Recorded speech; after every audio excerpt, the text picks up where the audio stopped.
রাব্বুল আলামিন বলেন আমার ইমানদাররা তাদের উপর কঠিন পরীক্ষা আসবে। যখন তুমি কালেমা পড়ে মুসলমান হয়ে যাও, আমার মানতু বিল্লাহ একমাত্র আমার আল্লাহ রব, এই কথা স্বীকৃতি দেওয়ার পর বাবা তোমার উপর কঠিন পরীক্ষা আসবে, তোমার উপর অত্যাচার আসবে, জুলুম আসবে। এরপরও যদি তুমি ইস্তেকামত থাকো, আল্লাহ রাব্বুল আলামিন বলেন তাদের জন্য কোন পুরস্কার এই আয়াতের মধ্যে উল্লেখ করা হয়। কাল কিয়ামতের ময়দানে একদল মানুষেরা বলবেন ওগো আল্লাহ, আল্লাহর দরবারে হাশরের ময়দানে নালিশ করা হবে, কিন্তু হবে না তামবিহুল গাফিলিন। আল্লামা আবুল্লাহ সুমারকান্দি রাহমাতুল্লাহ আলাইহি উল্লেখ করেন চার শ্রেণীর মানুষ আল্লাহর দরবারে নালিশ করবে।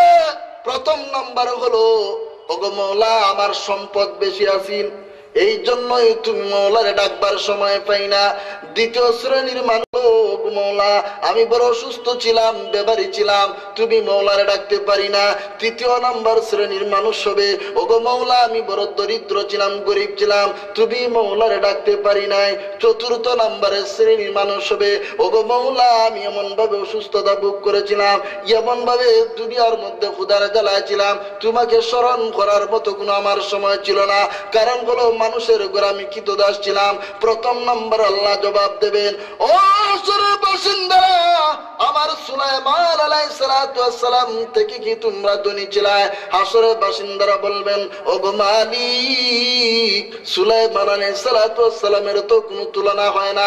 তাহলে সুলাইমান আলাইহিস সালাতু ওয়াস সালামের সাথে যদি তোমাদের তুলনা হয় না, তাহলে সুলাইমান আলাইহিস সালাতু ওয়াস সালাম এত ধনী হয়ে আমি মওলার শুকরিয়া আদায় করে, তাহলে তোমরা কেন আমি মওলার দরবারে শুকরিয়া আদায় করলে না?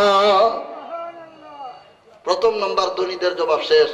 দুই নম্বর শ্রেণীর ধনীর জবাব দেওয়া হবে।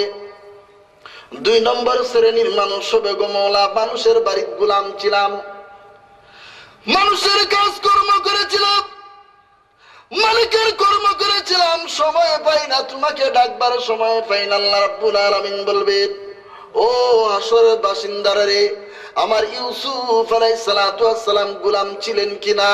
তারা বলবেন ওগো মাওলা তোমার ইউসুফ আলাইহিস সালাতু ওয়াস সালাম গোলাম ছিলেন। আল্লাহ রাব্বুল আলামিন বলবেন আমার ইউসুফ আলাইহিস সালাতু ওয়াস সালাম জেলখানায় গিয়া গোলাম হইয়া যদি আমি মওলারে ডাকতে পারি, তাহলে তোমরা কেন আমি মওলাকে ডাকলাই না? তৃতীয় নাম্বারে জবাব হবে ওগো মওলা বড় বেমারি ছিলাম, অসুস্থ ছিলাম, ওযু করতে পারি নাই। আল্লাহ বলবেন কেমন ধরনের অসুখ ছিল? আমার আইয়ুব আলাইহিস সালাতু ওয়াস সালাম এত বেমার ছিলেন, ওনার জিহ্বার মধ্যে যখন ফুঁকা ধরেছিল এমন সময় চোখের পানি ছেড়ে দিয়ে কান্নাকাটি করেছেন। ওগো মালিক জিহ্বার মধ্যে যদি তুমি ফুঁকা দিয়া দাও, তাহলে কেমন ভাবে জিহ্বাটা তুমি মওলাকে ডাকবে? ওগো আমার মওলা তোমার আমার জিহ্বার মধ্যে তুমি বেমারে দিও না। আল্লাহ রাব্বুল আলামিন যখন এই কথাটা শুনলেন ফেরেশতাদেরকে ডাক দিয়ে বলেন ও ফেরেশতারা রে, আমার আইয়ুবকে তোমরা সুস্থতা ফিরিয়ে দাও। তৃতীয় নম্বরও জবাব হয়ে যাবে।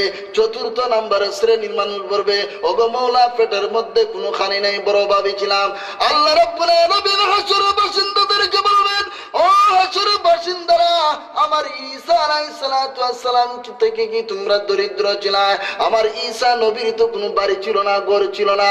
এমন কি বলা হয়েছে ঈসা আলাইহিস সালাতু ওয়াস সালামের যখন তিনি একটা নহরের মধ্যে গেলেন, নহরের মধ্যে গিয়ে দেখলেন বাঘ অথবা যে কোনো একটা প্রাণী যখন পানি খায়, এমন সময় হযরত ঈসা আলাইহিস সালাতু ওয়াস সালাম মনে মনে ধারণা করেন আয় আল্লাহ তোমার প্রাণী যদি পানি খাইতে পারে, আমি শ্রেষ্ঠ নবী ঈসা আমার হাত দ্বারা কেন আমি পানি খাইতে পারবো না? এইভাবে চার শ্রেণীর মানুষের জবাব হয়ে যায়।